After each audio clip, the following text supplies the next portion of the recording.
late. Spot.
We're giving you some extra time to sit down and Catch my breath and all that.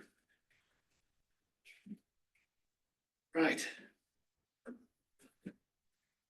Ta-da-ta-ta. In that case, yes, spare me, huh? okay, are we ready? Yeah. It is 5:30. It is December 10th, and I call this meeting to order. All is given back tomorrow. Pledge allegiance. Pledge allegiance to the flag of the United States of America, to the republic for which it stands, one nation, under God, indivisible, with liberty and justice for all. Okay, good. We have the roll call, please. Mayor Winkie, Mr. Maury, Present. Mr. Yago, President. Mr. Fulton, Present. Mr. Nordike, Present. Mr. Wilhelm, Present. Mr. Navasti. Present. We have a quorum. We have recognition of people that are here also.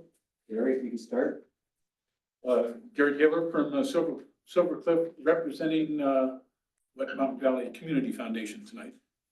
Jackie Barnes, Silver Cliff, supporting Gary with the Bluff Committee. Christine Patterson, 408 South Third Street, West Cliff. Jerry Peters, 409 South Fifth. Kevin Loman, 1570 County Road 305. Okay, and on Zoom, we have Caleb. Caleb? You there? Yes, I'm here. Very good. How's she doing, Caleb? His daughters. Yeah. Sorry. There you go. I'm here. My apologies. No, we were just asking how your daughter's doing. How's she doing? Oh, yeah, sorry about that. I was getting some interruptions. They're doing all right.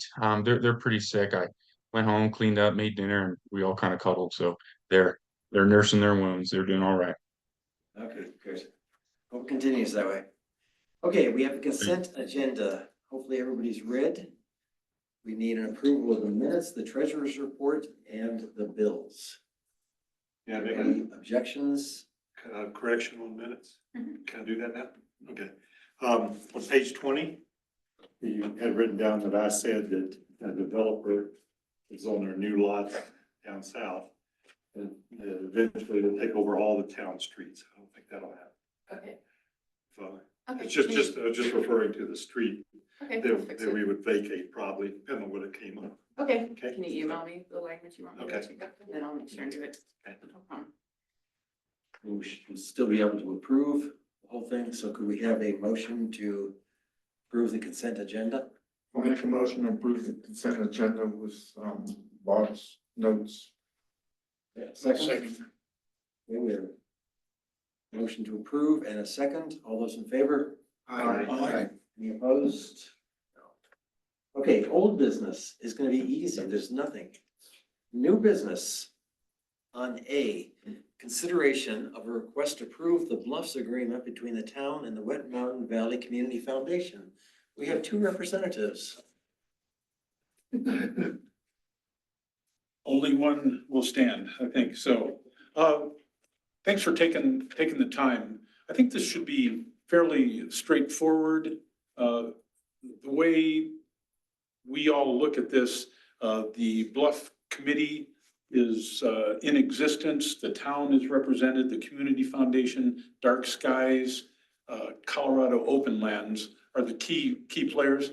Richard Sturmer is part of that, Jim Bradburn, not only representing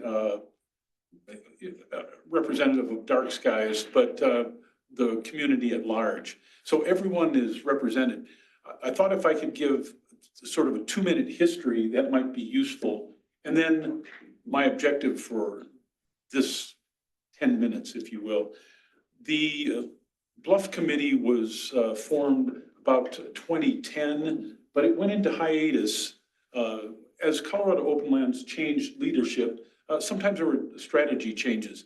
The Community Foundation recognized a few years ago that the Bluff Committee was not active and requested that we put that back together. We begged Jackie to chair that, which she has.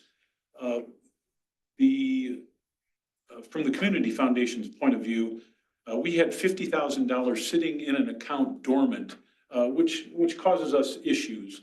We want to make sure something's happening. So that committee jumped back into action, and over the last few years, you've seen some of the results over time. As you know, the recent change is that Colorado Open Lands and the town of West Cliff, which jointly shared the bluff, had come to an agreement some time ago that they would turn over the ownership of the Bluff Park. So Colorado Open Lands is currently just worried about the easement. So that was always their issue. San Isabel Land Protection Trust, which was in existence, of course, before Colorado Open Lands, neither of them really wanted to okay the Bluegrass Festival being on the bluff. That's not what they were after. They were after the conservation easement. So it makes it easier for everyone. The town solely owns it, which I think would be easier at that point.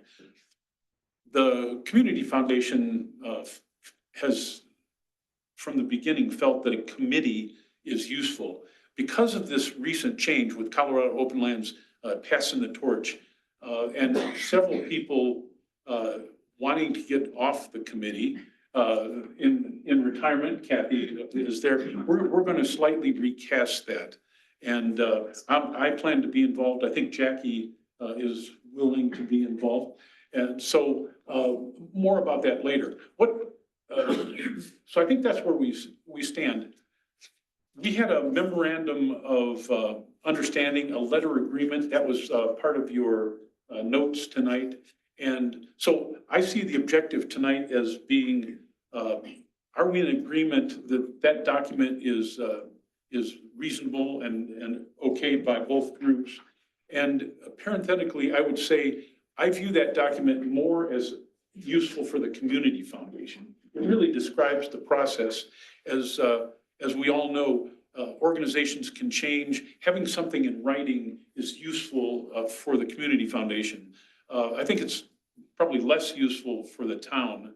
But so the couple of things that I see are we all okay with that? Are there any suggestions? Also, how do we move forward? The sense is, and it's in writing there, that as the committee comes up with suggestions, the town has funds, the Community Foundation Bluff Committee has funds. So who pays for what? I think most of it is pretty straightforward. And I'd like to raise a couple things today, just as so are we in agreement that this would fall under the town, this would fall under the Community Foundation. So let me do that right now. If the committee was down on the bluff, a couple months ago, and there were some potential erosion issues, so maybe laying some rocks in a place that was sort of dirt laden, if you will. As we talked, and I talked with Kathy, Aaron, and Jackie just the other day to see where we all stood. We felt that was like erosion control, that probably belongs to the town. There's signage down there that needs to be replaced, the old wood signs, and the Bluff Committee would love to redo those signs within the same style, probably using the same vendor that's we're using for the 5 signs down on there. So there's a consistency with that. We feel that the Community Foundation should probably fund that. So, and those are the only 2 things that are kind of on the docket. A couple of the signs, you're familiar with the 5 signs that are going in. 2 of those signs will still be on our budget for 25. Let me open it up to questions. Mark? The packet is really long. I'm trying to find your document. I had it a minute ago. The one thing I wondered about in the document is that somewhere I thought it listed town responsibilities. Yes. Yes, yeah. And I don't know what page that's on, but so is this proposal, It's on page 40. Page 40, okay. Anyway, is the advisory committee and the funds that you have in the stash more for improvements in a general sense, like, you know, more benches here or something like that? Or is it intended for the town to use to augment the budget just to mow the grass and you make the electrics work? I think the understanding, I believe heretofore has been that it's for improvements in the park. And maintenance, the page you're looking for, mowing, irrigation, weed control, Yeah. utilities, et cetera, would fall to the town. So I think that's sort of the understanding. And funded by the town. And funded by the town, yeah. I believe that's, what's in our agreement with Colorado Open Lands too. Yeah. It's all spelled out there. Yeah, and that's this document, so. What other questions can I answer? I think Caleb has a question. All right, thank you very much. So as far as the maintenance and of the park, everything kind of looked like it was previously. I would like to see some of those things spelled out. I have the utmost trust in the Bluff Committee, and I think that the relationship between the Bluff Committee and the town of Westcliff has been very good. And if anything, can always, well, looking at some of the maintenance and that's all good with me, but I don't know how the trustees feel. I think we should probably have it spelled out.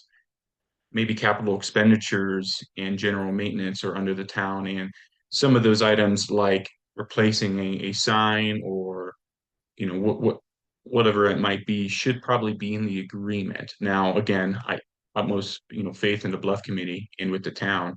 And I think whatever it is, we'll get the problems worked out. But I think we should have some things spelled out. So And especially when it comes to the matter of the rocks, I apologize. I do agree with you, especially after the improvements we just got done doing. That will be falling under the town after we just got done doing the tap improvements. Sorry. We could look out a bit into the future, these things I've mentioned, and make them part of this agreement.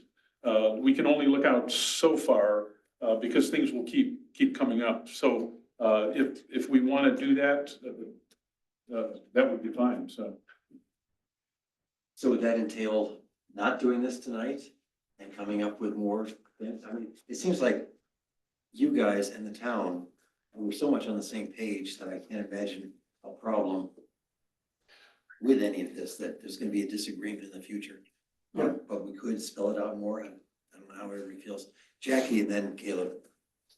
Pardon me, one of the things that happens with this is that the committee, the advisory committee, is strictly advisory. That's all it is. So one of the things that we've talked about recently, as Gary mentioned, was replacing those wooden signs with signs from Fossil Industries, which is the company that did the large sign down at the bluff, but also the Planet Walk signs, thank you.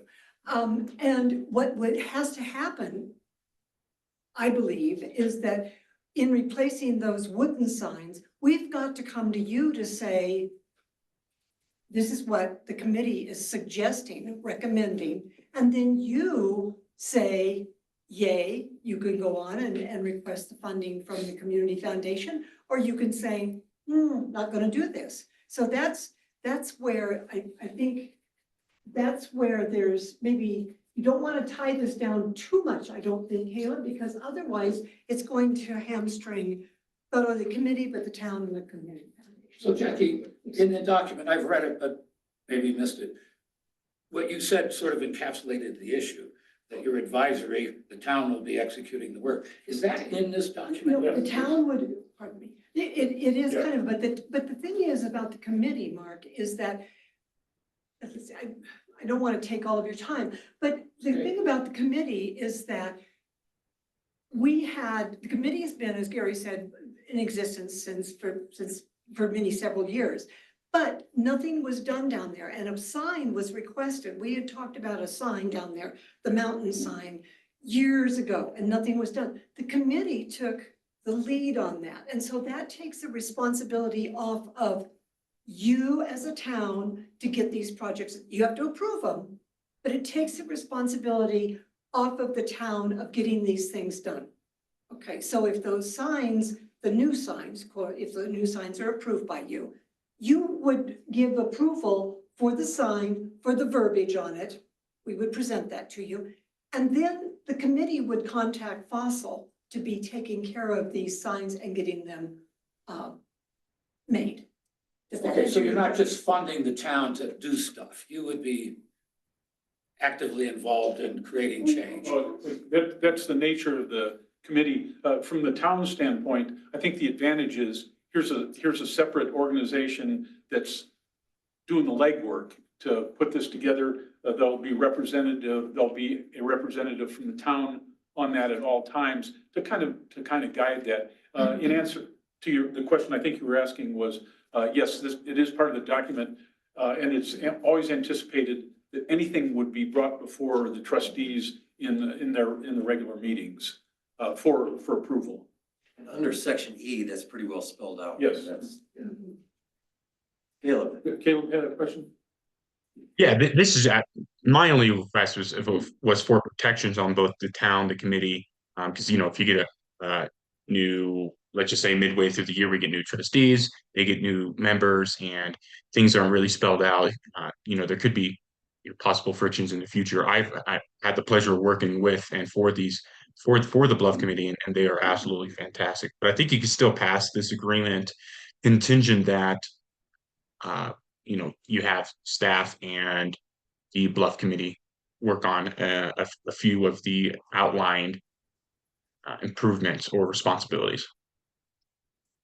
So I guess the text then that addresses this is what, part 4E yes, under advisory committee, yes. rules and procedures. Request will be at a regular meeting of the trustees. Request to be on the agenda, da, da, da, da, da. Yes. So nothing is done in a vacuum. So the town's involved with putting together the programs, and then the trustees would sign off on it. So. Randy? Who's responsible for any legal or injuries, things like that? Okay. May I answer that? So the Bluff is in our insurance policy under the property and casualty insurance. It's covered by the town because we own it, just like any of the other parks. All right. And the community foundation worries about legal aspects of all of our funds. That would be separate from the town wouldn't be involved with that piece, or wouldn't need to be. Does that make sense? Just in terms of fiduciary responsibilities to protect the money and those sorts of things. That's a community foundation piece. And that's the way I read it, as far as, this document protects the community foundation from the town said, hey, we need $100,000 of that money to do this. And that it cannot happen that way unless it's asked for properly. Christie, you had something. I'm just wondering, kind of speaking to what Randy was saying about if someone falls and gets hurt or something. When there are events down there, like the Bluegrass Festival, do you guys have to provide a COI to the town? Showing the town additionally insured, so, but then otherwise, like if it's just a normal day, nothing's going on, then wouldn't it fall under the town Yes. liability insurance? Just like any of the other parks that we have. And I know from experience, of course, that the town requires insurance for any event for protections there, so. Okay. So as far as I'm concerned, it seems like this is pretty tight and I cannot see any problem, even with a change, if you guys have a whole different committee. I mean, I think it's pretty well spelled out the way everything has happened. So But from that, my point of view, I think we should go ahead and approve this. So it's up to you guys. I move that we approve the Bluffs agreement between the town and the Wet Mountain Valley Community Foundation. I second it. Okay, we have a motion and second. I'll Any more second. discussion? Okay. Let's have a vote. All those in favor? Aye. Any opposed? It is passed. Thank you. Thank you. And thank you Thank you for all the work, the whole committee. And I will see you in about a month with a sign proposal. Thanks much. Thank you. I'm sorry, I have one more, I'm sorry, I have one more question. Are any of the board members on your committee? Yes. Oh, okay, right there answers that, okay. Yeah. Okay.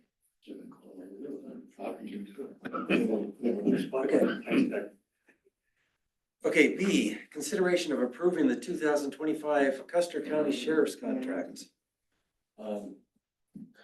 Caleb, do you want to? Yeah, no problem. I'll take any questions. We've kind of already gotten through this a couple of times. This is set as requested in the previous budget meeting. So if you have any questions on this, please ask me now. Okay, you've talked with Sheriff Smith, and he's okay the way we did this financially? We revisited in July, and is he The happy? sheriff's, he is aware of the changes. And I don't know if happy is, I wouldn't say, happy is a word. I think he understands. So is that basically the same contract that we had last year then? Yes, the same contract as we had last year with the chance of it being re-reviewed in June to increase the amount to $64,300. So at this point, we're saying the same amount of money that we paid last year, and we've not decreased it or increased it.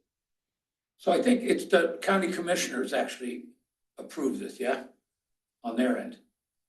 Yes, there's going to be one representative, one Custer County commissioner, mayor, clerk and recorder from both towns, and the sheriff.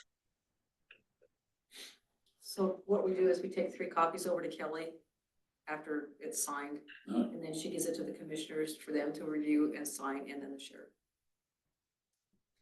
And I'm just wondering if they didn't accept our proposal, how long do we still have an agreement with the county and the sheriff? Good question. I think that's a whole nother thing. I would not fear that they would deny this proposal. I think this is quite reasonable. This is quite a reasonable contract. So I mean, honestly, I wouldn't even fear that. If they do, I think some other steps can be taken, but that can be discussed at another time. It's a 60-day cancellation, I think, in the agreement. Yeah, I think So so. reading it. I don't know what you're gonna do without a sheriff. And that's right. Well, the sheriff's department still has to So in the past, service. the sheriff usually lets commissioners know what we've agreed to, and I don't know whether he's done that with this one or not, but that in the past. So I didn't know if he was gonna come tonight and give us any more feedback, but he's not here. Anybody else? He was aware that there was going to be meetings. I did inform him. You did inform him? Yes, sir, that's correct. Okay, are we ready to vote, or do you want? Okay, we have a motion to approve or deny the sheriff's contract for 2025.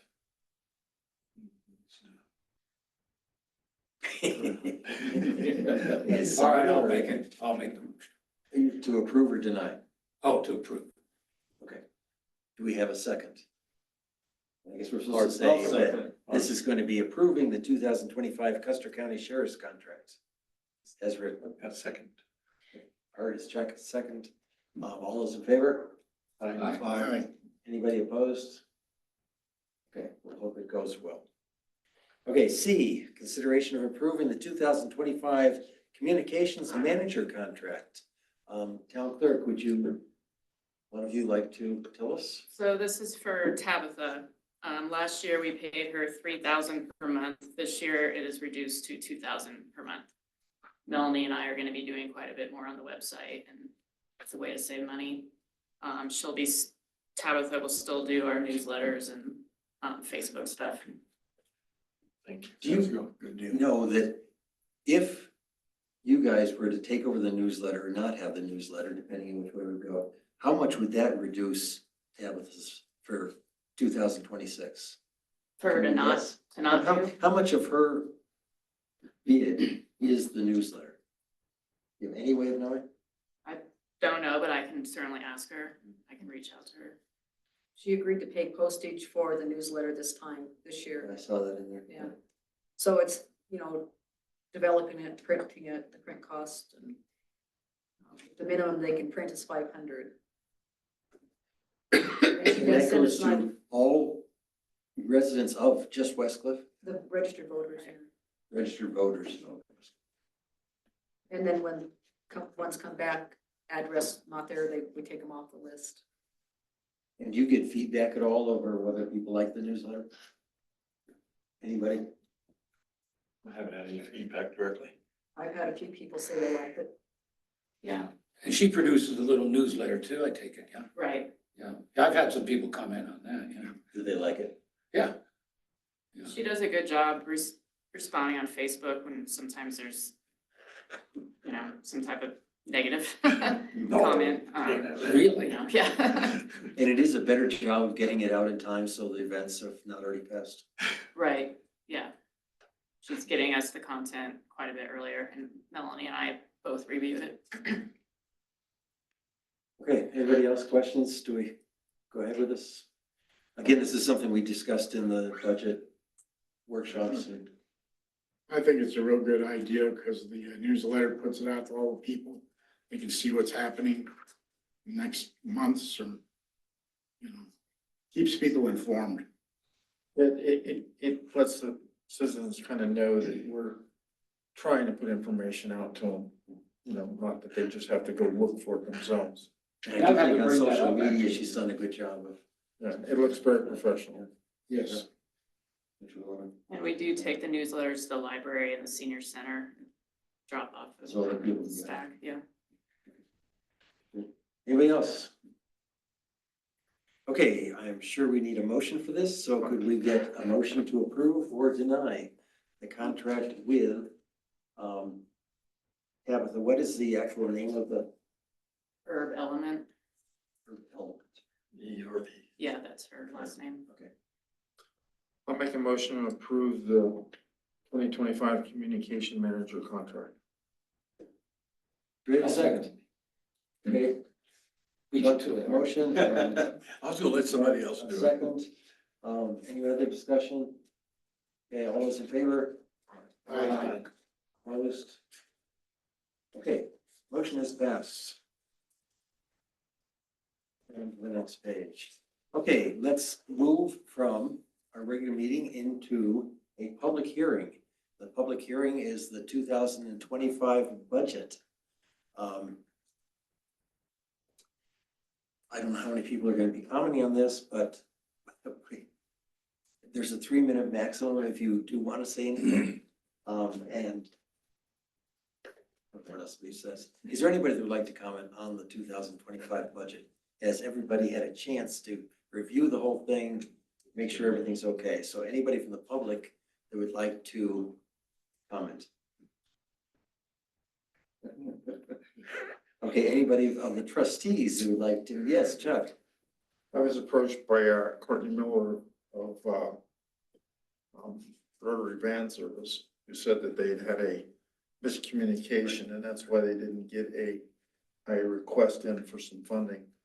And he was wondering if there was anything that we could do to fix that. And I says, well, I don't know, we're pretty far deep into the budget process, so told him I would mention it. And we had the same thing with Olive Board, Westcliff, and we decided since they did not do that, of the money that we came back when they were having their problems with the van service, and we said we were gonna pay for gas. Have we depleted the money that you allocated to that? No, but we don't carry it over to the next year. But just give me an idea of how, I'd have to look, George, I don't know exactly, but I know it's not anywhere close to the 10,000 approved. all right, so is there any way? I mean, they desperately need money, and I've had people approach me too, and I don't know, I mean, we don't have to do this tonight, but, I guess we should all be thinking, is there any way that we can help them out, even though we did not approve it when they missed the Well- deadline? Well, then are you gonna have to, you're setting a precedent there. I know, that's, we did the same thing with Olive Board. We came up with a solution, maybe Olive Board could do a facade grant, because that's kind of what they were looking for. Yeah, but that's. I would hate to lose the van service. Well, I would too, but like I said, you set a precedent. We didn't let all aboard in, did we? No, we didn't, No, then we shouldn't let. but we suggested that they could maybe apply for the facade grant. Mhm. Okay. And we can't do that with the van I don't think services the or any other facade way. grant will help the fence. So, in the past, previous boards have stayed with the policy, if they don't submit, they don't get money. Okay. And that, it's your, of course, your decision, but in the past, that's the way it's been. Well, that's what we And should. is there any way that they could? Matt can say something, or it's just pretty cut and dry? That's a board decision, but we just know what we've done. I don't think, even though I brought it up, I don't think we should set any kind of a precedence and give it a special treatment. No. Because like what Randy said, that's There's just more open to the it. floodgates for, oh, I meant to get money in too. No, and that's what we decided with all the boards, so you're right. Okay. There's no end to it. It'll be late next year. Hopefully they're around. Oh, I Okay, think that- So we have to do several things. First of all, is going to be, consideration of a request to approve ordinance number 7, 2024, adopting the 2025 budget. Close the public hearing. The public hearing is hereby closed. Now we're gonna go back to our regular meeting, and we are going to be adopting the budget that we have spent many months going over. We have a consideration for ordinance number 7, 2024, adopting the 2025 budget. Can we get a motion to approve or deny the budget? I'll make a motion to approve the ordinance, number 7-2024, adopting the 2025 budget. Do we have a second? Second. One question, just quickie. So this is what we looked at last meeting on the budget, plus or minus any adjustments we agreed to. Absolutely. All those in favor of adopting it? Aye. Any opposed? Okay, motion has passed. And then we go on to a consideration of a request to approve ordinance number 8, 2024, appropriation of funds from the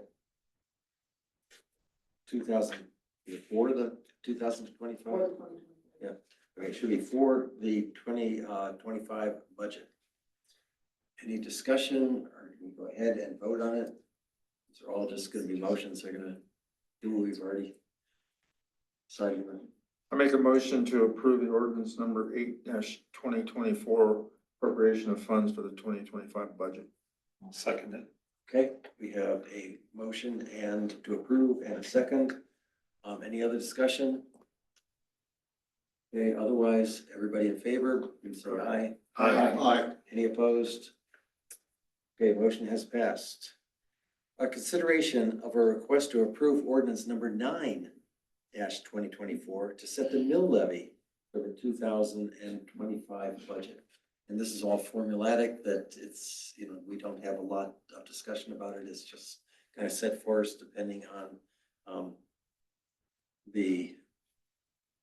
what has come to us as the valuation of the county. Do we have a motion to approve or deny the mill levy? I'll make a motion to approve ordinance number 9-2024, set mill levy for the 2025 budget. We have a second. Yep.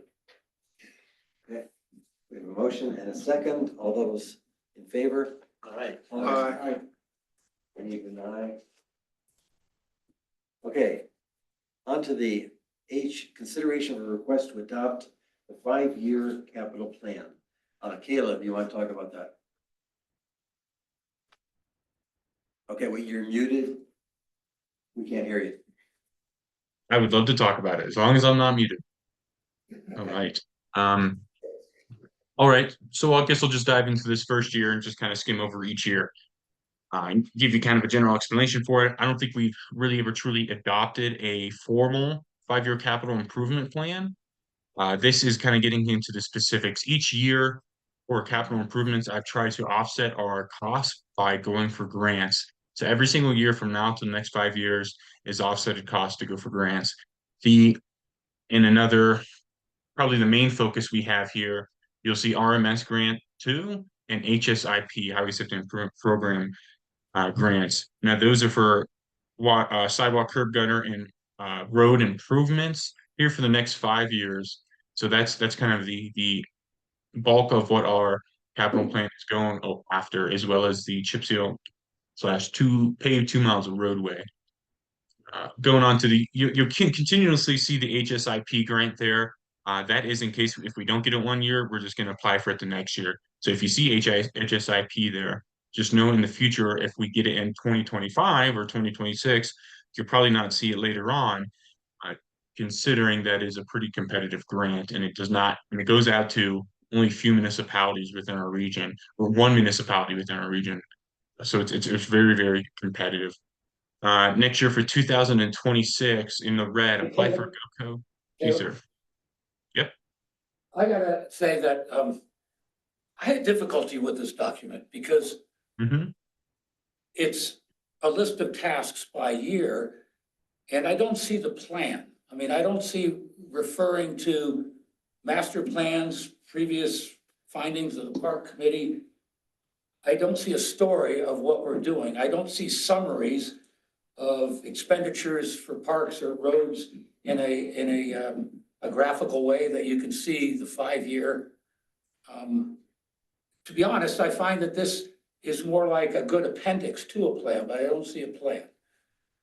Yeah, so think I made a 5-year CIP overview as well. That document should have been on here, so I apologize for not putting that on there as well. And that comes with a graph. Now, I did have a graph that did accompany this document. Aaron came in and asked me if I wanted it on there. I held off on it because I have not updated that graph. But that 5-year capital improvement plan overview, which is about a 5-page document, does explain all of our specific improvements under our capital fund to go into there. So if you guys would like to see that document, I can show you that in January.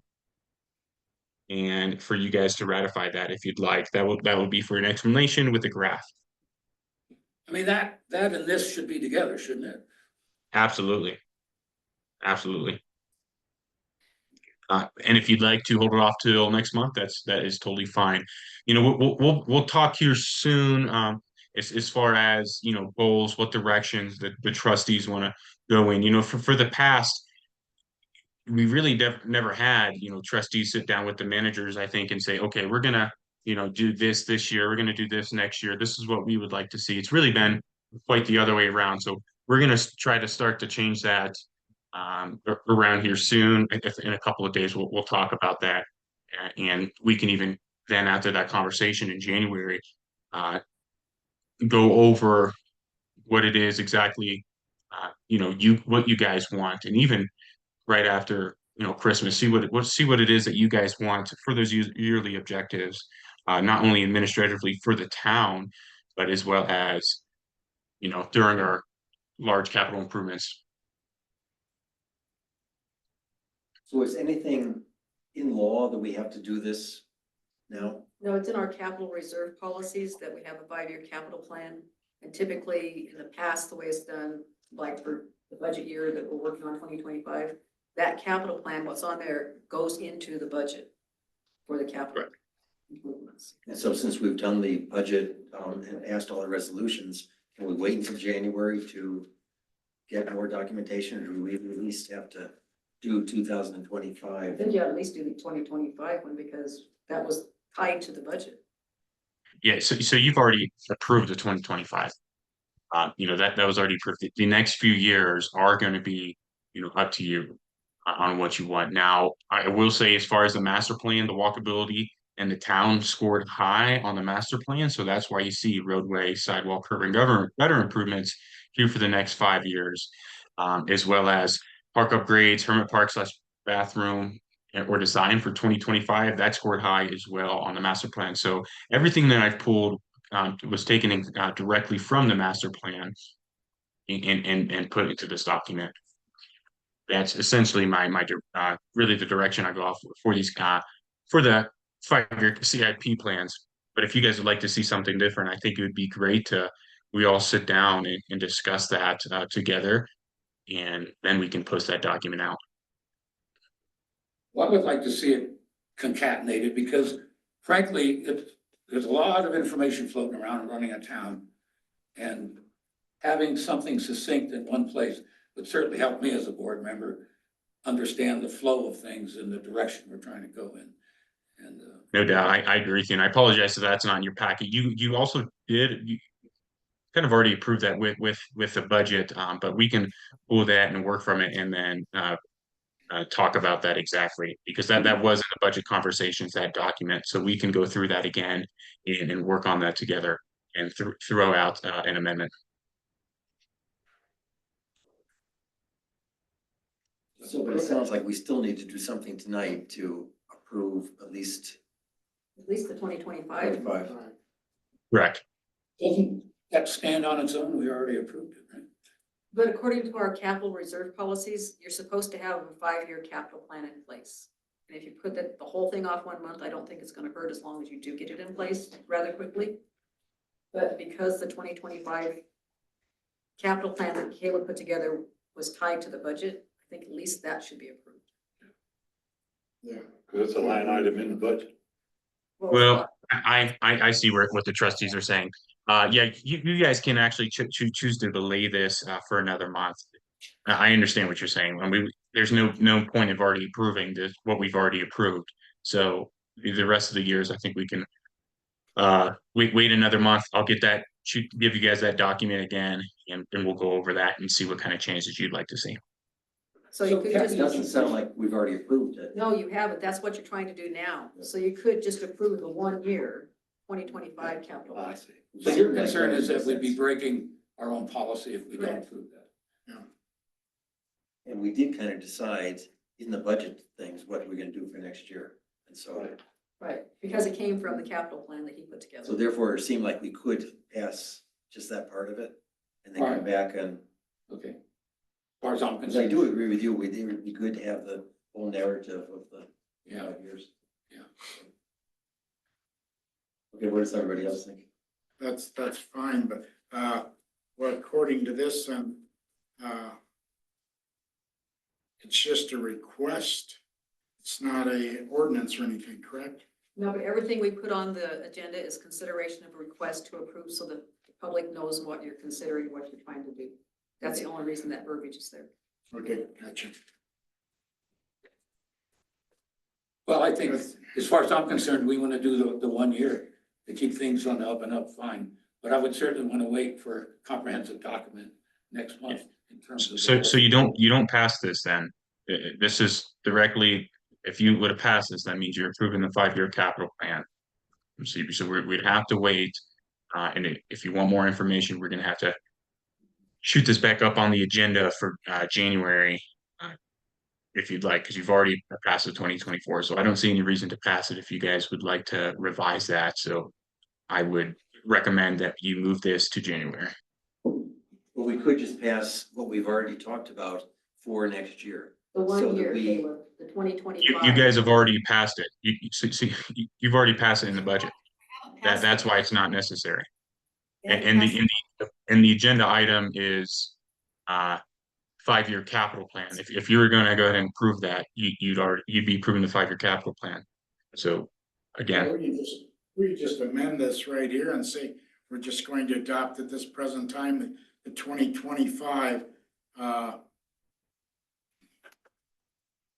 capital plan and, make the others on for next month, January. So since it is a different wording than what was on the agenda, can we do that? Yes, you can make a motion to do that. Amended. I'll make a motion that we approve the capital plan for the year of 2025 and delay the on other years until such time as a more comprehensive document is presented at the January meeting, at which time we could approve the entire document. Is that acceptable to? Yeah, that's fine with me. I second it. Okay, anybody other discussion? Okay, and so this does meet all of our obligations the way it's spelled out, so we're okay. And then in January, we do want to have other documents to really spell out where we're going. So, okay, all those in favor? Aye. Any opposed? Okay, that is passed. All right, we need to discuss, we have two proposals for the newspaper to be the 2025 town paper of record. And if everybody looked through that, do we have questions or comments, or does anybody want to talk about that? Caleb, Aaron, Kevin? I have a question for you. All of these, were these bids that they sent, they were all both received in the time that before the, Yes, before the closing? yes, they were. Okay, sorry. Yeah, they were both Okay. emailed to me. Okay, there's several issues from what one is the price, the archives of what is going to be saved, and the number of people that each newspaper reaches. We are not tied into just one of those three things. If we wanted to do one of the other ones, we do not have to go with the lowest price if we do not want to. We need to consider the whole issue. It has always been the Wet Mountain Tribune in the past. Do we have comments, discussion? Well, this is the first time the Sentinel's even given us a bid, correct? Correct. If you're looking to answer that, I would look at it from this point of view, not necessarily on price, because you're right, we don't have to choose lowest bidder. Look at it as, are you satisfied with the services that you've been getting? And if that answer is yes, then you know. Are we satisfied with what has happened up to this point? Yes, yeah, I am. I am. Can we have an idea, in other words, if we took these numbers, current numbers, and applied them to this year, on everything that we have done? Because reading all this stuff, I have no idea. I see them in the paper all the time. It'd be almost impossible to go back and figure Yeah, how it's built. okay. Good deal. Yeah, Take a long time. Okay. it's not like apples to apples or. So would it be okay to ask for a recommendation from the staff? Or do we? I'll give you a recommendation. I would move that, or I would recommend that you continue services with the Wet Mountain Tribune. I agree. And what you can do, and we have done in the past, when we put RFPs out or ads, we put them in both. You don't have to just stay with the one, but the newspaper record would be the Tribune, where we put the bills list and our ordinances. So So we are using both now. for some stuff, not everything. Yeah, I understand. Yeah, I didn't see in either case where it described the paper circulation. They talked about their Facebook stuff, but They each had one in their proposal. Each of them had talk about their circulation. in terms of newspapers? In terms of their website, Yeah. I saw that. yeah. But hard copies. Old folks book. Yeah. I'm still like this. Yeah, remember you open page. Yeah. They did not include that. We're talking about website hits within a certain time frame. Was that our request? It's in the RFP. I know, I saw that. Yeah, It's what so that was all one of the the questions they had to answer. Yes. Okay, so does somebody want to make a motion so we go ahead with this one way or the other? I make a motion that we continue with the Wet Mountain Tribune. I'll second. Okay, we have a motion, Chuck, a second from Mark. Any other discussion? Otherwise, a vote, all those in favor? Aye. Any opposed? And we will stay with web on again. Okay,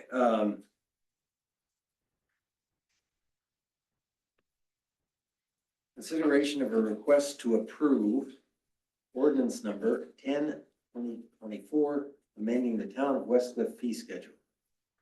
Caleb, want to talk about it? Yes, there's already a few things on this ordinance that I don't like what I'm seeing. I think if you look at number one, that was already passed, your answer to that was just F, so number one, that shouldn't have been on there. Continuing on, there is an addendum to the fee schedule.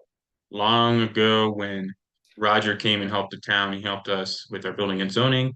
And if you go all the way down to page 95, or excuse me, page 90, that yellow sheet is what I'm referring to. I don't think that was ever formally adopted by the town. That's currently what we've been charging our building and permit fees off of. So we should formally adopt that. That also goes into park use fee schedules. One more or minute, just price. I know you guys have said something about that previously. Thank you for Aaron for bringing that one up. You guys have said something previously about increasing some of the fees for the parks, and that is what that is. It's shown there under number 2 of page 83. So that, all that stuff in yellow, Caleb, Handwritten stuff. that's what Roger had come up with? Correct. That is what Roger came up with. I'm almost about 90% sure that's what both towns are also under operating off of. Okay. And Caleb, so you've been operating under that, right? And now we're just formally adopting it? Yeah, the town of Westcliff has been operating under that. Yes, sir.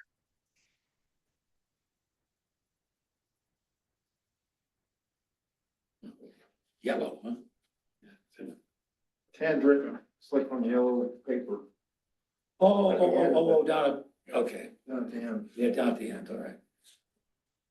Hurt my eyes. So the other part of this, going back to the town-owned lots and the rezoning, and we are approving, giving No. the town manager the option to waive building fees? Is that true? So that, again, number 1 shouldn't even be on there, and I apologize for that. You're saying number one. Say that one more. I'm trying to figure out what number one. Page 83, number 1, echo. That should not be on there. So page 83, 1 echo, that would not be in effect. You've already passed that. So really, E and F, you don't even have to worry about. That's already been passed. But yes, under my rules and responsibilities, permit fee schedules are under, it is my, supervision whether to waive a fee or not. Yeah, I couldn't remember if we had formally passed that or not. I don't remember when we did that. Was that a couple months ago or what? Yeah, gosh, maybe October meeting.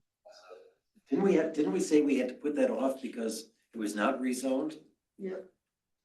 We did. She found it in a minute. Did you? Well, I apologize. Yes. I thought it was mine. Okay, I was under the understanding, standing that we did not pass that.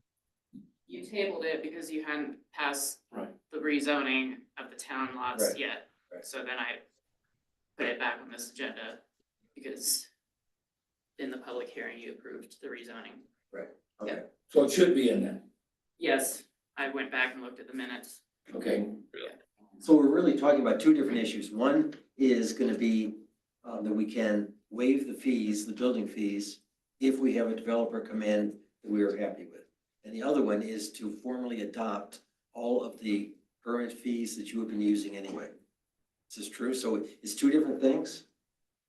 3, it would be the fee schedule for the building and zoning, which is that yellow sheet that the town has already been doing maybe for about 4 years or so now. The other one would be increasing park usage fees, and then the third would then be under number 1, which is either year F for the town owned lots or deed restricted homes in general. I got a question for you. I can't even figure out oh, excuse me, that's okay, What the yellow ones are? what the yellow is all about. I mean, there's just numbers on there. Can I speak to that? That was put together by Roger for a cheat sheet when we didn't have anybody in the office to help us figure out building permits. The fees for it, it was a cheat sheet, but they both use it. Oh, okay, so this first column here is the value, and this is what the fee would be then, correct? I have to ask Kayla because I can't see. Caleb? All right. Give me 1 second, switching over to that. You're right. So on the left side, so take it as 2 separate columns. On the left side is the price of the building, so then that first page, page 90, let's just say the building costs, the building permit, the building costs $144,000. I would then charge them $2,764 for that building permit, but then there's also the plan check fee, so I'd add 50% on top of that, but that's separate, that's already been approved. So that's, again, like Kathy said, it's just a cheat sheet. Okay. So can I bring something up on this? So the fee schedule is, in my mind, separate from the ordinance. I don't know how you do it. Maybe a different motion of approving the fee schedule? It Because seems like they're very different. yeah, because you've got the ordinance. Is there anything in that ordinance, Caleb, that speaks to the fee schedule? Yeah, the yellow sheet, it's addendum A. No. I mean, in the ordinance, does it say that? In the town of Westcliff ordinance, it just says refer to the town of Westcliff fee schedule, and then the fee schedule will have refer to addendum A. Yeah, I mean, I got lost on that. I couldn't figure out what the linkage was, to be honest. So what we're talking about, this ordinance number 10/2024, does it include both things? The fee schedule that we have not formally adopted and the town-owned lots and waiving the fees? I don't actually see. So we're on 10, okay, hold on a second. Okay, I'm just gonna walk it through and redo it, just from beginning to end. Number 1, on page 83. Deed restricted housing units that are under 120% AMI may have all or a portion of the permit fee waived, including a portion of the plan check fee. That's E. F. Town-owned units that are under 120% AMI and are deed restricted may have all or a portion of the fee waived. So town-owned lots, privately owned lots. Going on to number 2. Okay, wait, Park, can Hermit Park. you answer a question about that? So the way this is stated here, the town-owned lots is one thing, and then on E, deed restricted housing units that are under 120% AMI may have all or a portion of the permit fee waived. So that really says the rest of the town too. And we specifically voted that we were only gonna do the town-owned lots. Yeah, again, this is not the ordinance that I sent out to Clay. I don't, that's why I started with this conversation of that night and what should have been on there. So shouldn't this be tabled until the correct one's in front of the board so they know what they're approving? Yeah, I mean, I sent the things over to your guys' office for that. I don't know what this is, here on the screen. Well, I think we concluded we hadn't approved anything in the past, one way or the other, so. So we gotta come back to it, but if this,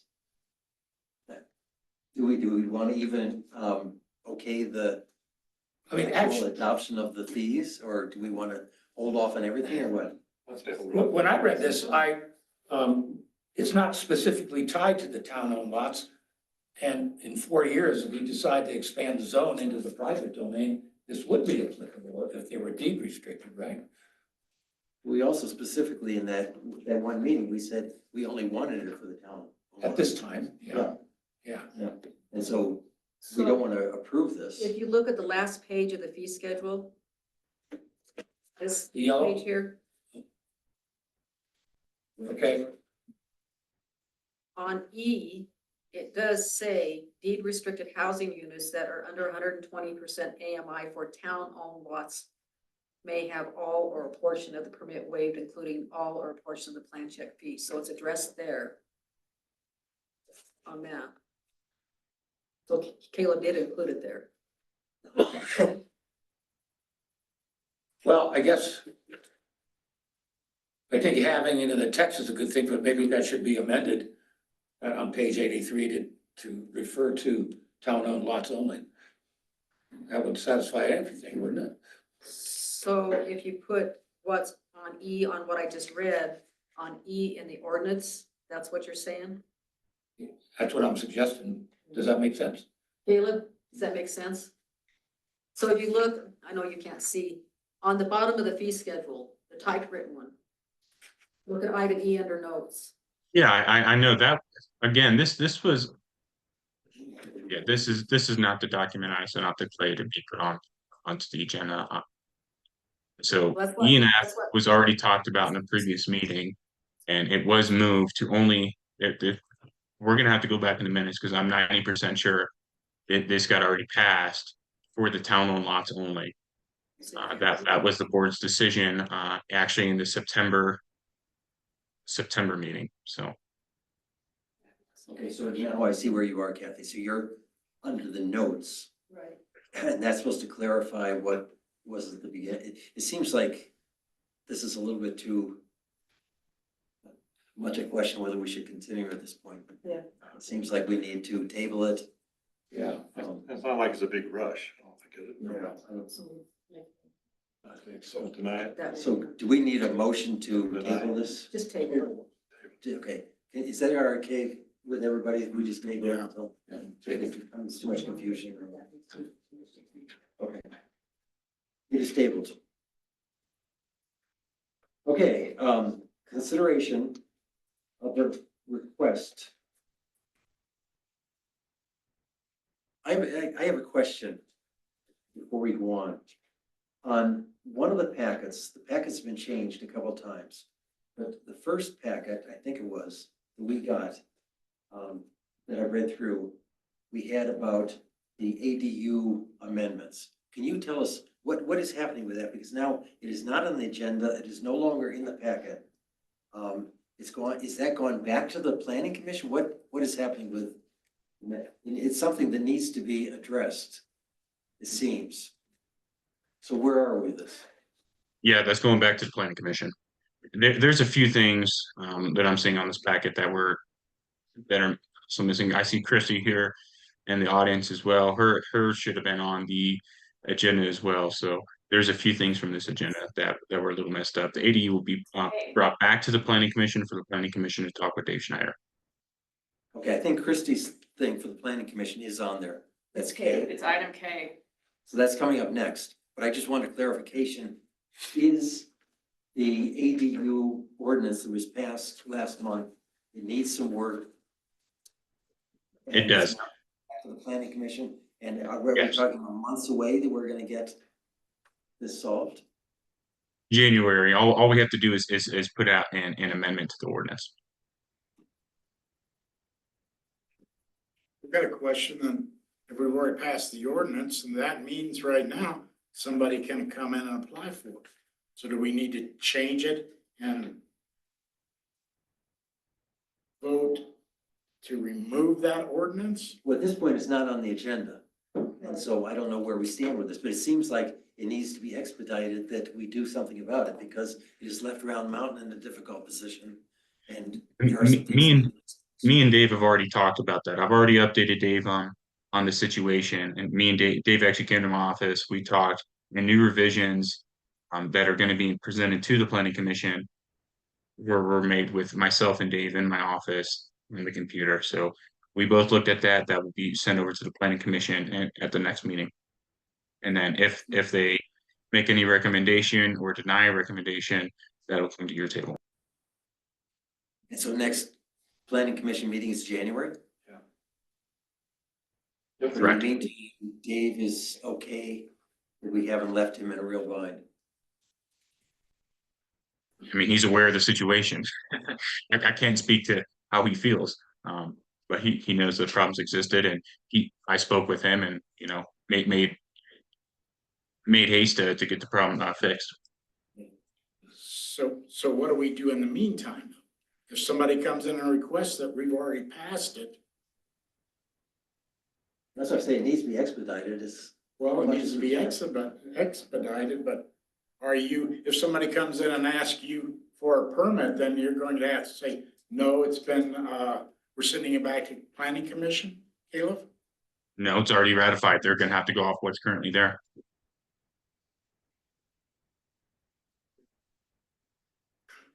Oops.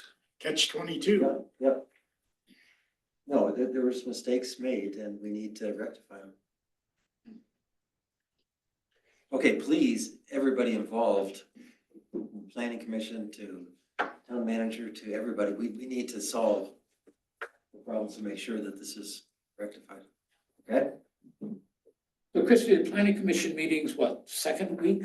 Well, if it's gotta get changed because that's January 1st this year, so I think we talked about moving it to the next week.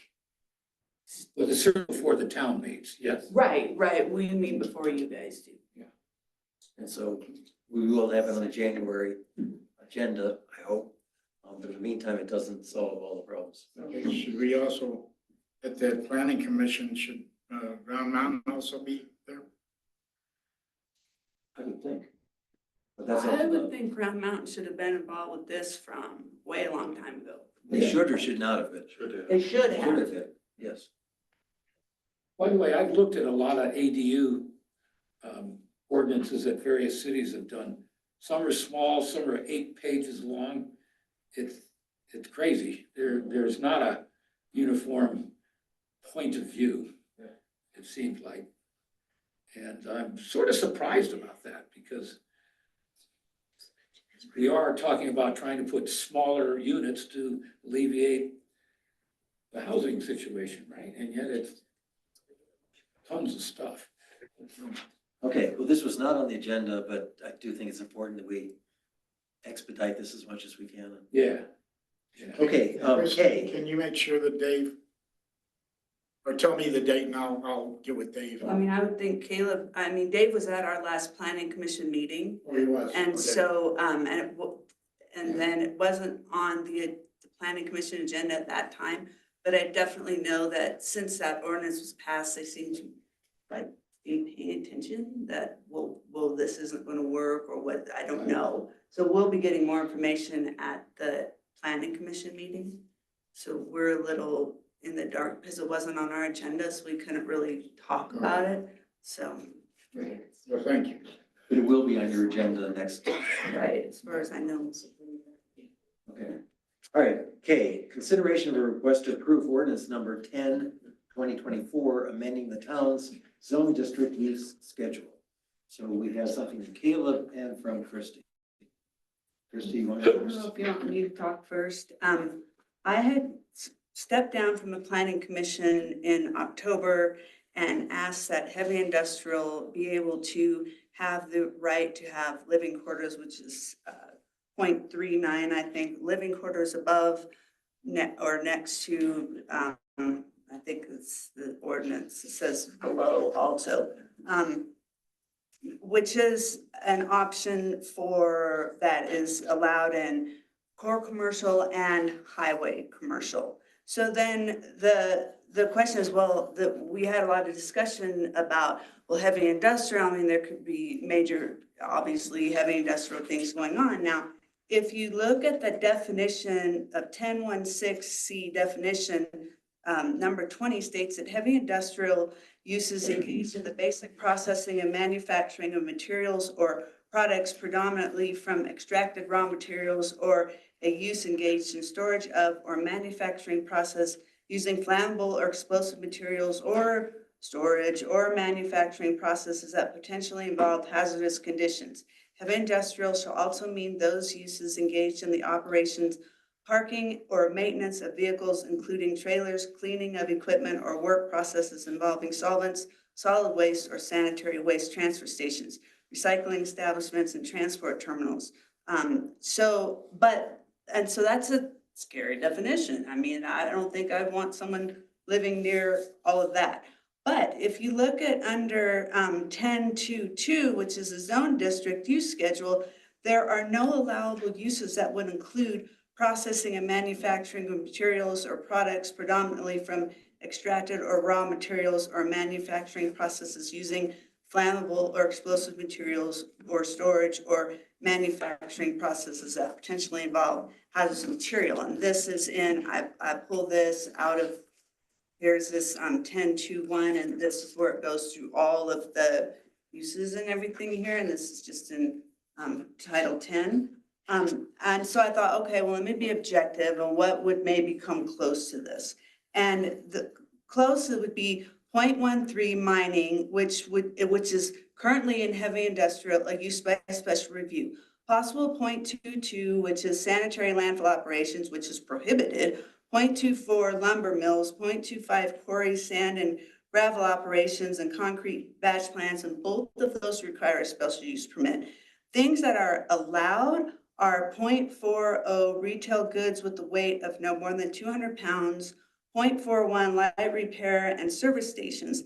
These are both also rights in highway commercial, and 0.39, which is living quarters, is allowed in highway commercial.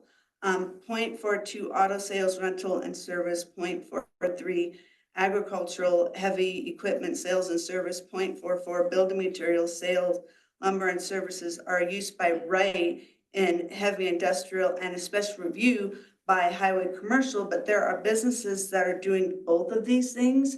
I don't know if they're operating under a special use permit or if it just kind of happened, but we've got auto sales going on right down here at West Coast Petroleum, and Valley Ace Hardware obviously sells all of these things. So when I originally brought this up in September, there were concerns about things like paint being a health risk if there were living quarters or something there. But again, I will use Valley Ace as the example. They have paint, and by right, they could have a residence or living quarters there. So the only use by right that is prohibited in highway commercial and core commercial is 0.47 trucking. And I know that we're not in the county, but I will use Cypress as an example, as someone that had living quarters above their shop for a long time. I don't want to say forever, but I know they've turned it into an office now. But you're not talking about like, I'm fixing my truck in this bay and then I have my bed and kitchen in this bay. You still have to go through all of the requirements by the code as far as like fire safety walls and things like that. And then I know that there had been concern or discussion that if something were to happen, something caught fire or someone got sick from fumes or something, that could be a liability to the town. And I don't really see how it could be any more a liability to the town once a CO is issued than if someone gets a CO and their propane tank blows up is the town liable for that? I don't think that the town is. So, all the required codes would have to be met for someone to have a living quarter there, just like all of those required codes need to be met for someone to have a living quarter, whether it's in core commercial or highway commercial. I know that there's some lots over in what, I'm gonna say Vivian Parquet, but I don't think that's it. It's not Range. What's the one over by you, Kathy? I'm in Vivian Parquet. There are some, we're working on Vivian Parquet right now, the Planning Commission. I know that there are some heavy industrial lots over there now. But they're not, it's not on the map yet, so I can't speak to that. What I can speak to is at this point in time, the only heavy industrial lot in the town of Westcliff I own, which is at that 151 County Road 241. There is a second lot that's heavy industrial, that is lot 1 in Shadow Ridge, but that's part of the subdivision, and that I also own. And in Shadow Ridge, living is it is a right with that heavy industrial lot. So I can sit here and say well, you can, I can go build the very same shop that I have at 151 County 241. I can put living quarters there and it's totally acceptable by the HO or by the PUD. So I'm just asking for that same right, which what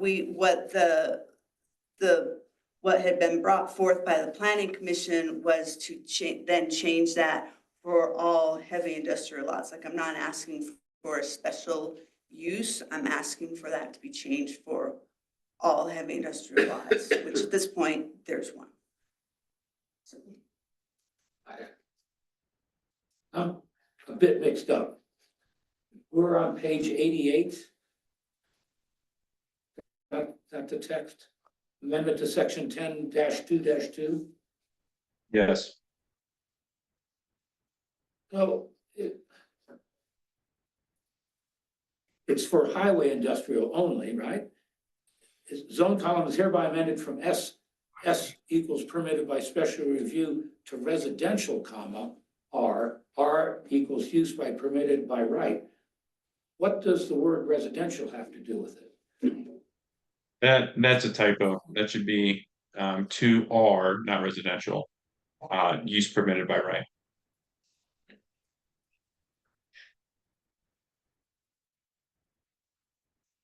Yeah, I couldn't figure out what this was trying to say. And it's only for highway industrial. heavy industrial, it's not on the highway, that's the thing, if it, the only difference, and I can give you this if you wanna look at I didn't bring a copy for everyone, I just kind of brought a copy for myself.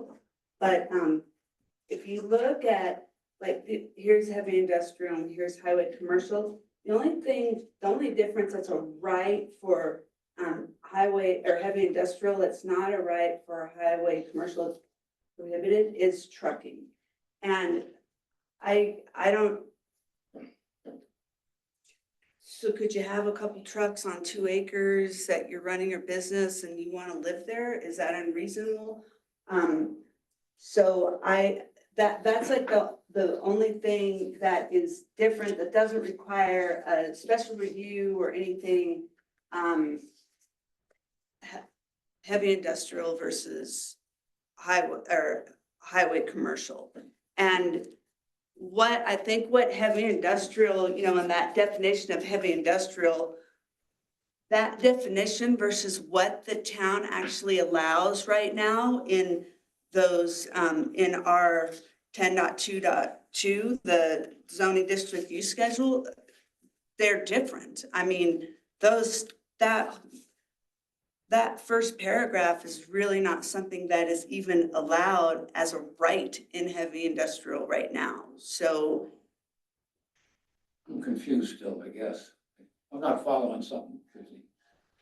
I don't know what you guys have in your packet. All I know is that I stepped down from the planning commission and I asked that living quarters be allowed on heavy industrial parcels. The same right that is allowed at highway commercial and core commercial, and actually I think all the zones except heavy industrial. And there had been some concerns about what types of things are allowed in heavy industrial that could cause a health issue for maybe people living there. But none of those things are allowed uses in our schedule here. So, and Allowed uses in the schedule for heavy industrial? Right. So it's a little contradictory, even though in the definitions, number 20 in section 10.1, even in the definitions where it talks about all of those, flammable and caustic and whatever, that's not allowed. If you then go down to this schedule, those things aren't allowed. So in this, in the 10.2.2, the what's the allowable uses? where this graph that shows heavy industrial and what's permitted, what's special use, what's prohibited, what's a use by right. None of those, I'll just say those scary things are allowed as it is, as it's written in this, that the definition contradicts what's written in this. I guess that's where I'm confused. I have to admit to being ignorant here of what's in all these documents, because if they're not allowed in heavy industrial, are they allowed anywhere? And yet they exist, right? Right, and I don't know, and I don't know when these definitions were written a long time ago, maybe Art knows. And maybe there were larger parcels of land at that time where there were the thoughts that there could be a landfill or there could be, septic, I don't know. But all I know is that these manufacturing extracted from raw materials and use in gate, that's not allowed. There's no mining allowed in the section 2.1, the allowable uses. And so the only one based on allowable uses that's different from highway commercial and core commercial is trucking. And so there had been concerns in planning commission that, well, if, there was a paint fire, someone could get hurt. But Valley Ace is in highway commercial and they have lots of paint there. And by right, they could have living quarters there. So I'm just asking that heavy industrial, as stated, as written in the town of West Cliff, the acceptable uses in the town of West Cliff, which do contradict the definitions, be allowed opportunity for living quarters there. And Bob was at I the, mean, we turned over all the rocks we could figure out to turn over, and I was not for it in the beginning, but I was convinced it's not a big deal, really. And such. I guess I'm more confused about what's not prohibited or allowed in the first place. It's like the heavy industrial zone is ill-defined. I believe it is. I mean, when I start, because I think when I was actually at the last meeting and Paul had asked me a couple of things and you asked those questions and I went back and looked and I was like, oh my gosh, no. Yes, all of those things and the definitions, that's number 20. I think in a traditional heavy industrial setting, those are legit. But so I don't know if that, was copy and pasted from someone somewhere, 25, 30 years ago or something. But those are not in this, So based off of this, the actual uses that are allowed, I'm asking that heavy industrial have the opportunity to have living quarters at the property. Now, maybe that definition needs to be revisited. I don't know. I think it should be. Let me just say that. In the planning commission, are you going to be dealing with those things? Because there are things coming up about changing the zoning definitions and. Yeah, we did just talk at our last meeting about revisiting Title 10 completely and that it had been kind of wordsmithed and that we needed to maybe make some fixes to it. So we are talking about doing that. So I don't know, I guess, which supersedes, is the definition in front of the allowable uses? I guess someone could definitely come in and argue that. And I didn't look at any other definitions to see how they compare to this, but I just went with, well, yeah, it says all that, but that's not what's allowed in this. And I was just looking off of the actual allowable uses or what is spelled out as prohibited and allowed or special use by special review.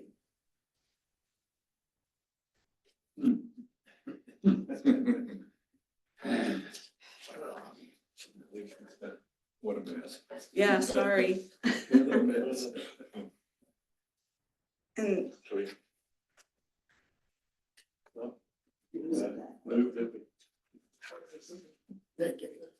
I have a question for Caleb. You there, guy? If somebody, like what you was talking about, if somebody comes in and wants to put a unit up above there, they have to meet all of the codes then for like if they're having flammable material in there.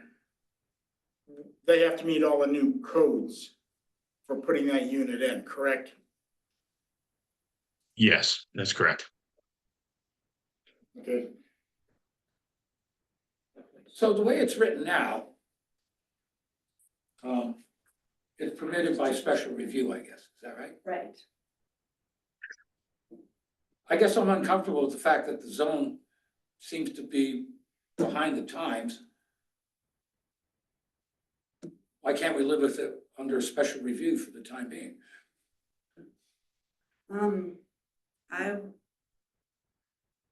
I have the property for sale right now, and I would rather a person not have to come before the board with maybe what they're planning on doing if they were to purchase the property, to, maybe they don't want to share all that, but maybe being able to live there hinges on that. As long as they're, within all these guidelines.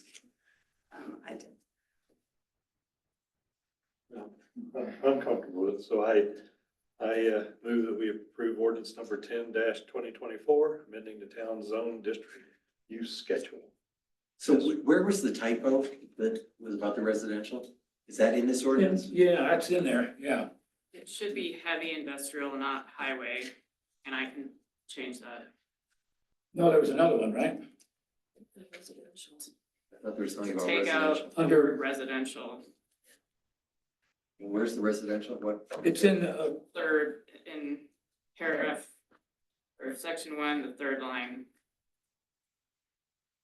Take out the word residential, Change highway to heavy. yeah, and I can do that, So in the motion, we should make those changes, I think, too. yeah, and then I'll change it in the document. Just make the motion and say, I make a motion to accept or deny with grammatical errors, or with the amendment of the grammatical errors.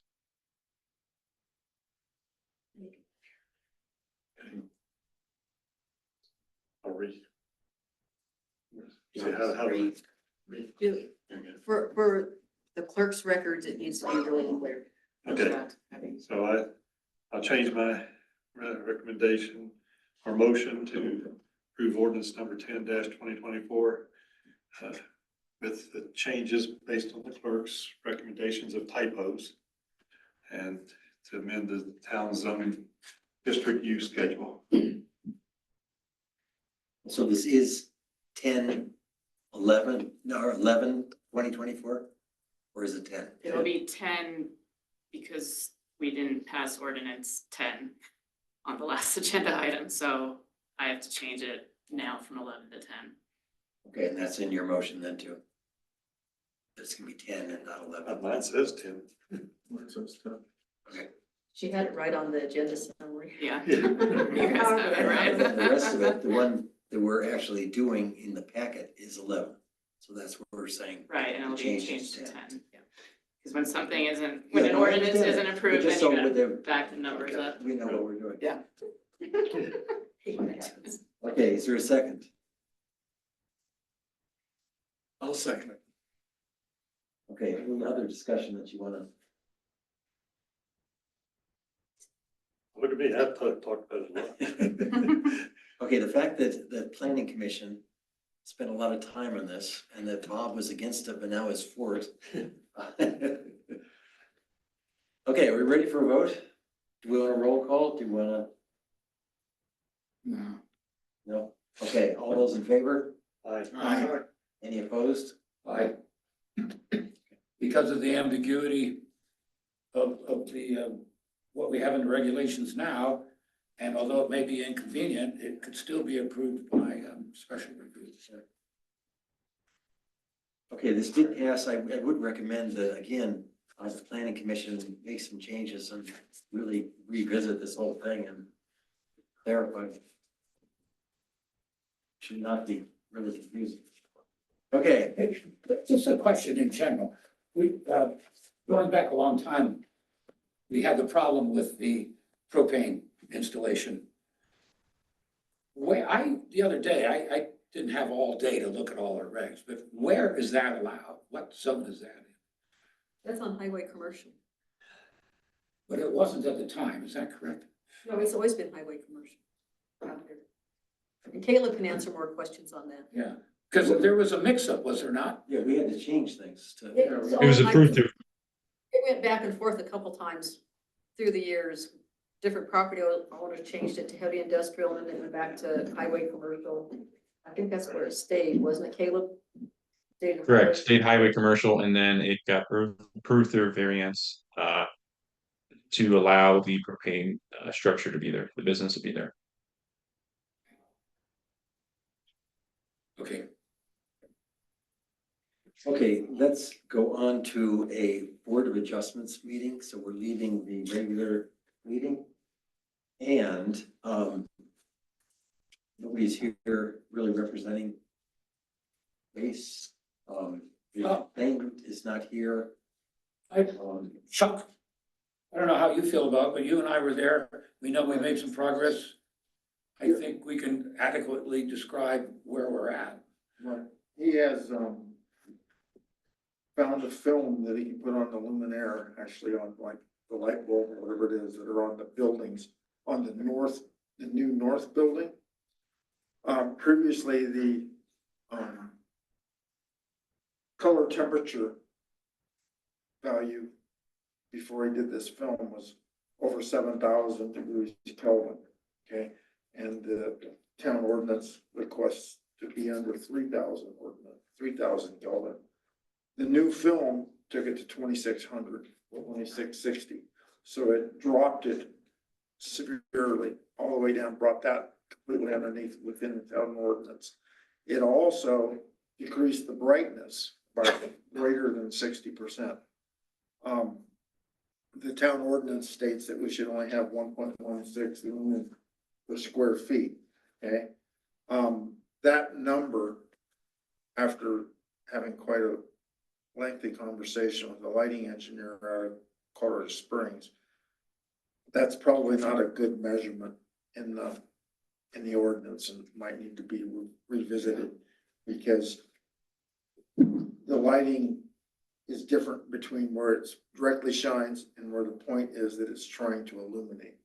As an example, his wall lights are whatever they are, like 25, 26 feet up, 20 something feet up. Yet that where he's trying to illuminate is approximately, the end of it is 95 feet away, 90 to 95 feet away. Out there, the luminance factor is very low and would be underneath the town's minimum, but directly under the light, it's not, it's very high. So there needs to be some kind of a graduated way to measure that. I'm still talking with this guy, trying to figure out a way that we could put a number in there that says it is easy to understand and easy to measure and say whether or not it's good or not. It's not one of these things. It's like the color temperatures, the Kelvin reading of whether or not it's harsh white light or soft yellow light. That's consistent over the entire field. It's illuminated. It's all like when he put the film up, everywhere that light was, it was 2660 Kelvin. All right, but the brightness is different depending upon how far away you are from the source. So we don't have anything in our ordinance that takes care of the fact that is based upon distance. See, and that's the nature of light when it Light is emanates out. it's different. And I've been talking with Jim Bradburn, and I've been talking with this lighting engineer. And we're trying to figure out an easier number to use or a way to figure it out, other than trying to have a lighting engineer come in and cost lots of money to do a lighting plan and all that. So is the trespass of the light, is Well, that being addressed? he has fixed the trespass of the light, I forgot. That was one of the things that he did last summer. He built little boxes that fit over the lights that now made them so that they didn't throw light out horizontally like the ordinance says. So he is in compliance with that part where he wasn't before. He's in compliance now with the Kelvin, the color temperature on the north building. And if I take the measurements all the way out at where the lumber is stored, that would be pretty close to being within the ordinance. I mean, we're talking hundreds of a lumen. The only thing that he hasn't made a significant amount of progress on is the 3 pole lights, but he's working with that. Apparently, the vendor or the guy that ordered them put in the wrong lights to begin with, and he's trying to get that rectified. Is that a? Yeah, the lights that were supposed to be there are adjustable, but the ones that were installed were not. So there's a beef going on between who screwed up. The other thing that we did briefly talk about is that maybe that film could be applied to those big lights as well. Yeah, so Jeremy is gonna go up in a, cherry picker and see if it looks like it makes sense. The only other thing I can add is putting the film on the lights on the warehouse may be affected by temperature. And I don't know how warm it's gotta be to get the glue to stick. It's like you can't paint when it's below 40 degrees. So it may take him some time to get the film, which he knows where to get, for the other lights. So we're rapidly, I think, approaching Compliance. Yeah. And it's been It's not like he's just dropped the ball, not doing anything. Right. It has been an ongoing adventure for the whole Yes. summer, and he has been making progress. And I frankly think that that's the deal with dark skies.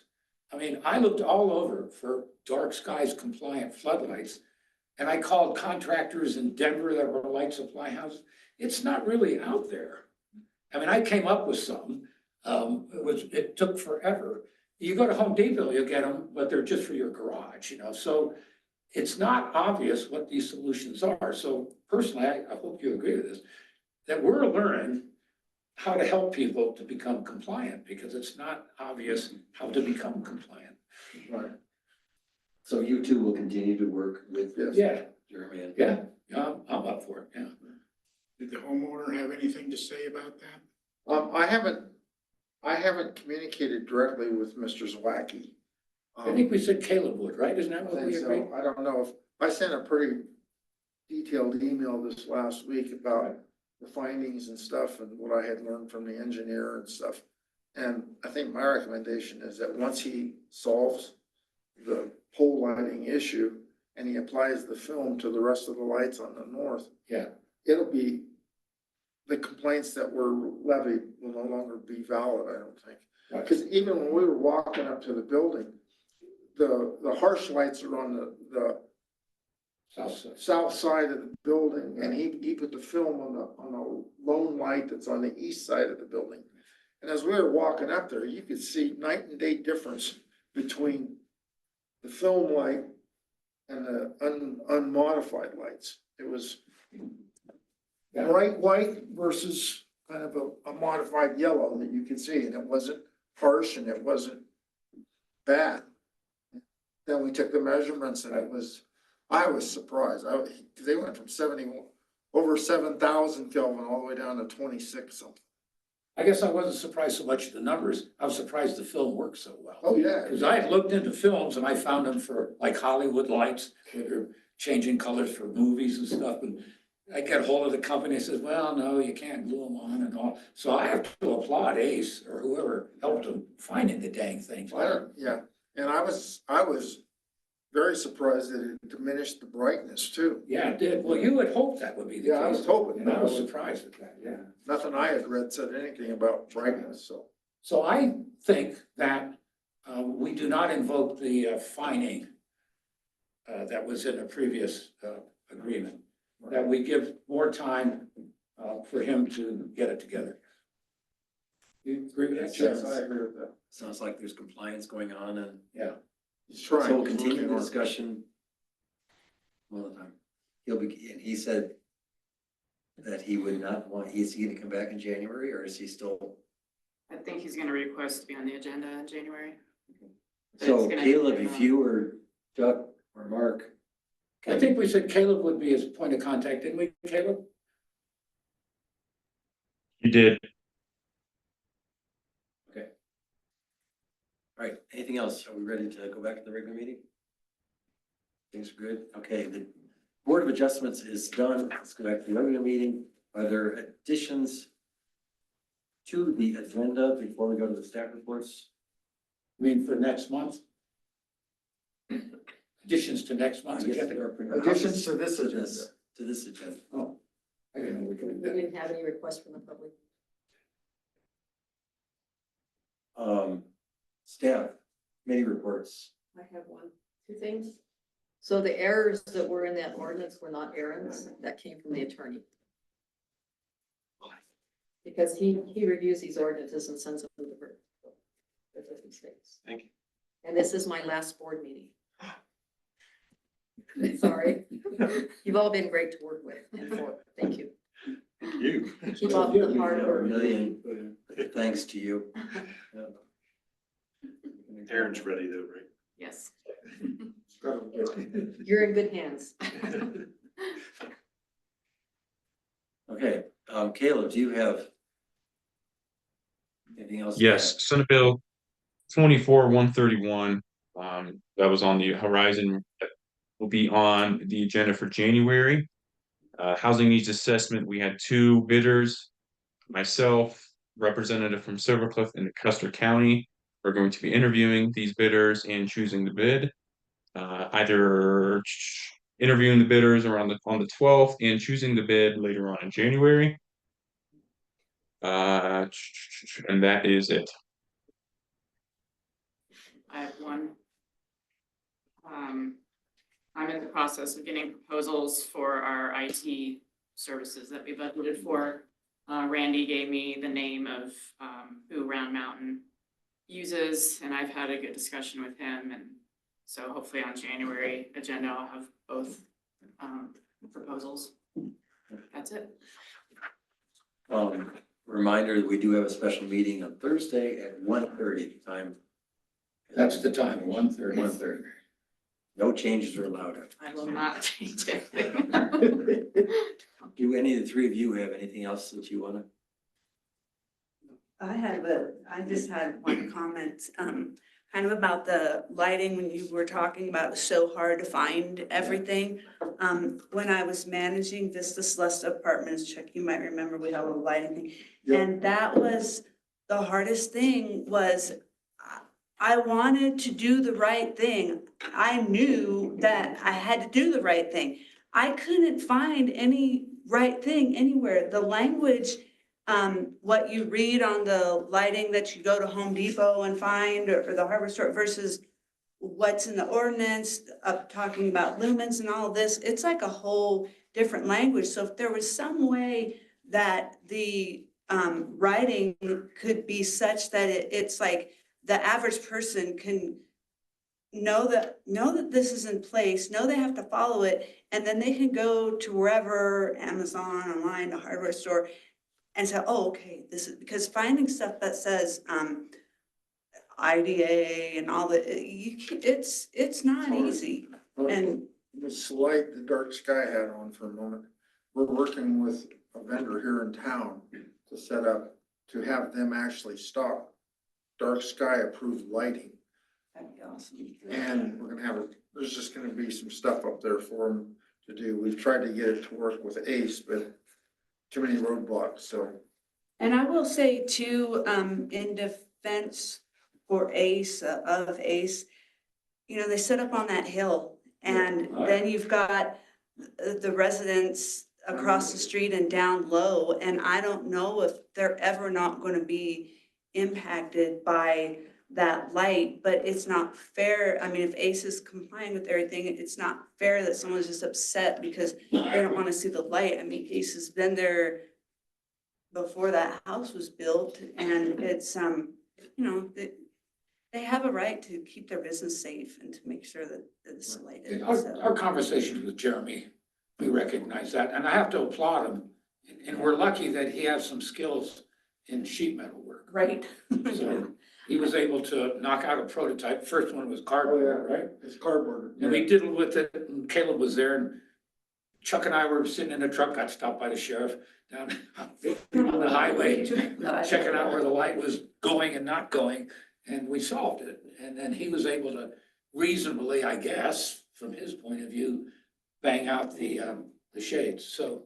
I just think there needs to be the language needs to be the same in some capacity or rep, you know, it could say the same, the ordinance written, but then I don't know if there's a way to put layman's terms so that people can go and it's easier for them to do the right thing. Yeah. I agree. I mean, it's, as another example, the lights on the Herman Basin Road going up to Hermit Basin, the backward question mark. Yeah. For years and years and years, those were just blaring street light, you know, bad. We worked with Penny and Penny Zeller, and she replaced the lights and put LEDs and shielded ones, right? So people are saying, well, how come we can still see them? Because we're about 1,500 feet below them, you know, but they're not blaring as bad as they were, so. They work on those lines. Did you? No, yeah. It's your fault, Harvey. Okay, are we done? We have a motion to adjourn. I make a motion to adjourn. Do we have a second? Art said he'll do it. I'll second. I'll stick his neck out. Thank you. But all those in favor? Yes. Okay, thank you. See you in a couple days.